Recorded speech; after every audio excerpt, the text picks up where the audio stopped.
Peras y manzanas.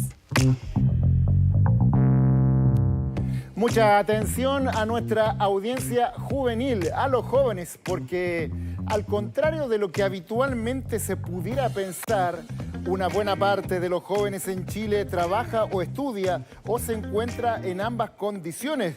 Todo eso pese a que en este segmento les cuesta mucho encontrar empleo y cuando lo hacen accediendo a empleos frágiles o con precariedad.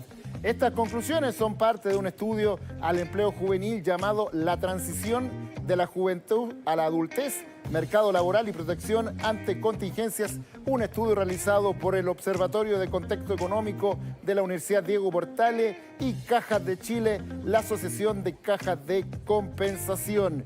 Para hablar sobre este tema, ya estamos en contacto con el economista y autor, además de uno de estos estudios. Estamos hablando del economista Juan Bravo, director del Observatorio Económico de la UDP. Juan, ¿cómo estás? Qué gusto de saludarte.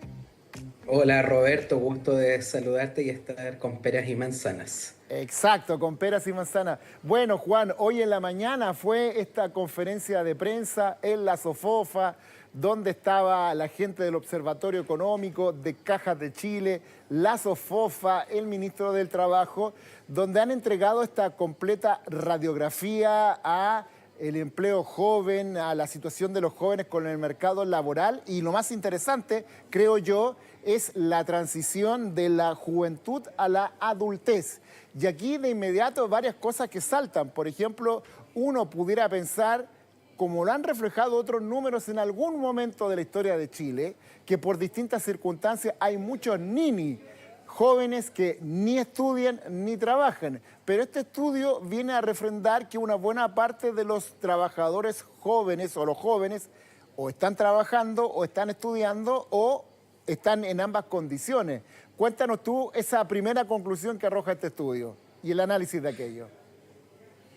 Sí, bueno, muchas gracias por la introducción, porque efectivamente este estudio que hicimos con el apoyo de Cajas de Chile viene justamente a poder mostrar con cifras, ¿cierto?, lo que está ocurriendo en el mercado laboral juvenil y en el segmento siguiente, que es de adultos jóvenes.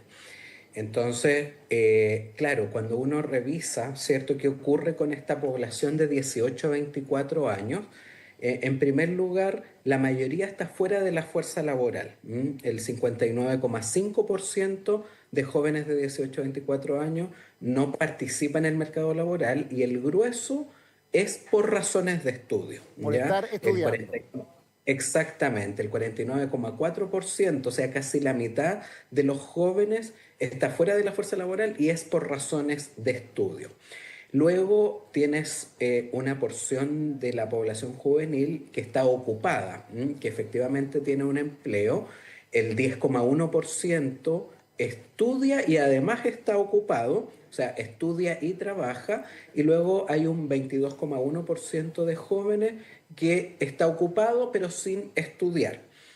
Y luego tienes un porcentaje, ¿cierto?, de personas que está buscando trabajo sin encontrarlo, que son desempleados.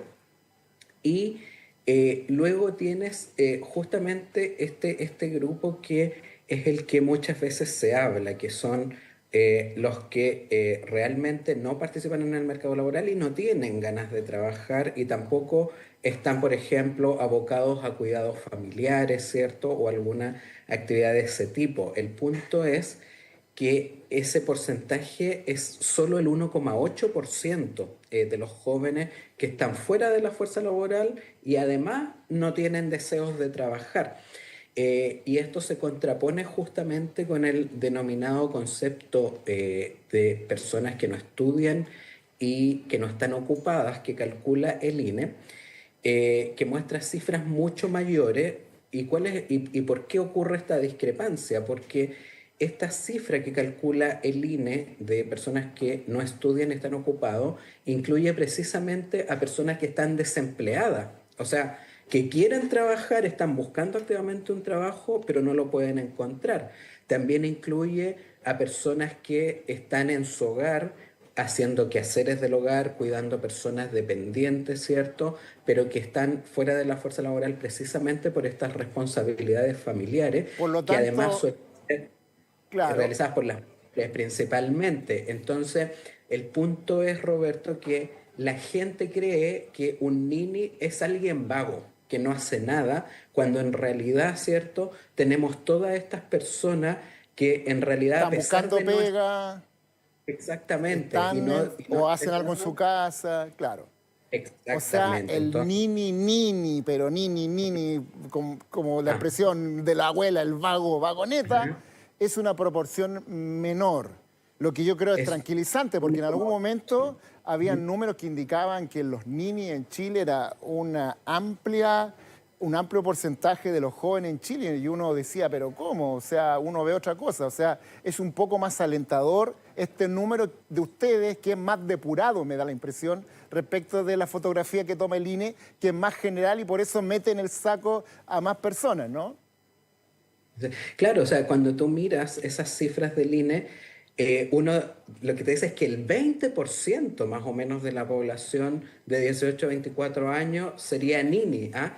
Entonces, claro, y cuando tú ves a la gente, cuando reacciona a estas noticias, te dicen, claro, pero son vagos, no hacen nada, pero la realidad es que muchos de ellos no tienen acceso al trabajo a pesar de querer hacerlo, o efectivamente están fuera de la fuerza laboral, pero están haciendo actividades socialmente productivas, por ejemplo, cuidando personas dependientes del hogar. Entonces, lo primero es que hay que tener mucho cuidado con ese concepto. A mi juicio es muy dañino porque genera un estigma que es innecesario y porque justamente tiene poca utilidad desde el punto de vista de la política pública, porque tú para poder tomar acciones necesitas saber cuál es la razón por la que esa persona no está trabajando, ¿cierto? Es porque está desempleada, es porque tiene responsabilidades familiares y no tiene con quién dejar a los niños, por ejemplo, para salir a trabajar, o es porque está desalentada, porque no hay oportunidad en el mercado laboral, o es porque realmente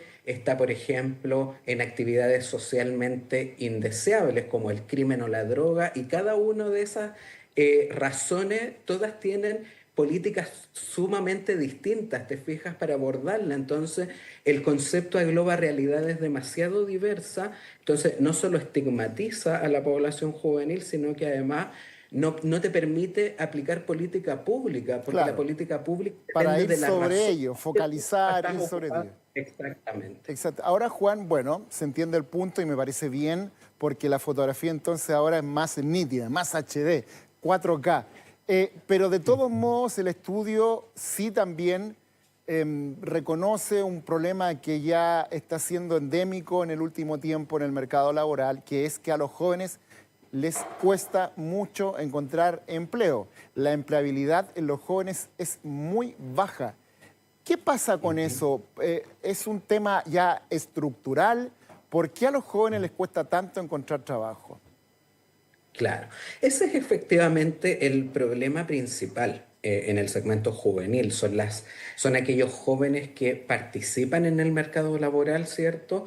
Pero que no encuentran trabajo. Y ahí las últimas cifras nos indican que la tasa de desempleo de los jóvenes de 18 a 24 es del 20,5%, o sea, muy superior, ¿cierto?, al promedio nacional de 8,6, que fue la última cifra que conocimos, y la verdad es que esto no es algo del último periodo, sino que persistentemente la tasa de desempleo juvenil es mayor que el resto de los rangos etarios de mayor edad. Ahora, ¿por qué se produce esto?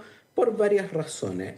Una de las más importantes, ¿cierto?, es el problema de la falta de experiencia. ¿M? La experiencia laboral es parte del capital humano. El capital humano de la persona no solo se construye con la educación formal que adquieren las personas, sino que con otros elementos como la experiencia en tu Claro, trabajo o pero si la uno está capacitación. partiendo, siempre dicen eso, me piden experiencia, Claro. pero si estoy partiendo, ¿cómo voy a tener experiencia? Es imposible, claro, justamente entonces ese es un problema que genera una barrera, porque muchos empleadores justamente descartan a aquellas personas que no tienen ninguna experiencia en favor de los que ya tienen algún tipo de experiencia, porque pueden tener recomendaciones de otros empleadores, ¿te fijas? Entonces, esa es una barrera y esto está muy ligado a que en Chile, así como en muchos países, tenemos un sistema de educación que es secuencial. ¿Qué quiere decir eso? Que después que tú haces toda tu educación formal, recién ahí tú te insertas al mundo laboral y empiezas a empezar a buscar trabajo, ¿cierto? ¿Debiera ser antes En- entonces? ¿Debiéramos promover claro, que en segundo año, tercer año de universidad o de algo técnico uno ya pudiera hacer prácticas, moverse? Como ocurre en el claro. periodismo, ¿ah?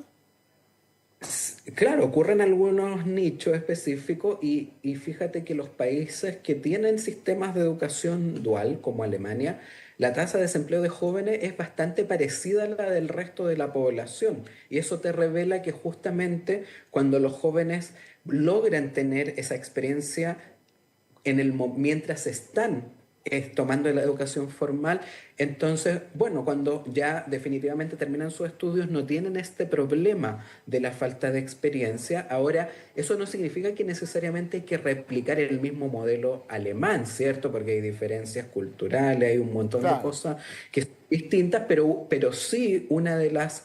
de los elementos que uno extrae de esto es que, por un lado, sí es necesario promover, ¿cierto? Y el Más en subsidiar la Chile. contratación, te lo pregunto porque en la mañana, en esta misma pauta, el ministro del Trabajo, Giorgio Bocardo, recordaba que hay un proyecto en el Congreso, que es un proyecto de ley de subsidio unificado del empleo, que busca promover el Claro. trabajo formal de jóvenes. Una fórmula que en años anteriores, hace mucho tiempo, se ocupó alguna vez. La empresa que contrataba a un trabajador tenía una bonificación del Estado. Eh, Claro, claro. ¿Puede ser esa una solución?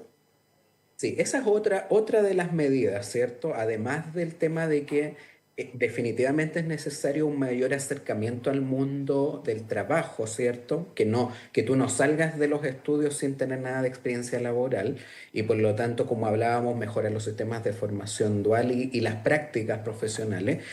Otra medida es esto, que se apruebe el proyecto de ley de subsidio unificado al empleo. ¿Por qué? Porque este proyecto lo que hace, en primer lugar, es que eleva considerablemente los montos del subsidio. Uno de los problemas que tenía el subsidio al empleo joven, que lo tiene en realidad porque todavía existe, Todavía existe el es, mecanismo. claro, es que cada vez el monto representa un porcentaje cada vez menor del sueldo. Por lo tanto, el incentivo a lo largo del tiempo es cada vez menor para el empleador y por lo tanto reduce la eficacia del incentivo. A eso hay, además de que había muchos subsidios operando en paralelo, que se contraponen unos con otros. Por ejemplo, el bono trabajo a mujer se contrapone con el subsidio al empleo joven para mujeres jóvenes.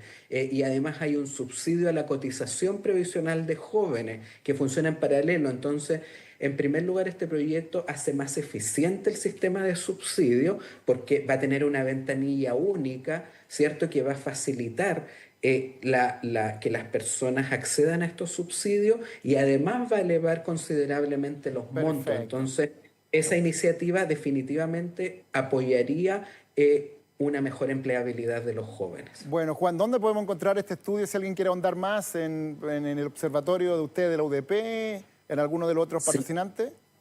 Lo pueden descargar en osec.udp.cl o en www.cajasdechile.cl. Perfecto. Para todos los interesados en esta completa radiografía del empleo juvenil, la transición de los jóvenes hasta la adultez en el mercado laboral. Juan, muchas gracias por la entrevista. Muchísimas gracias, Roberto, por la invitación. Que tengas muy buena tarde. Igual para ti. Bueno, de lo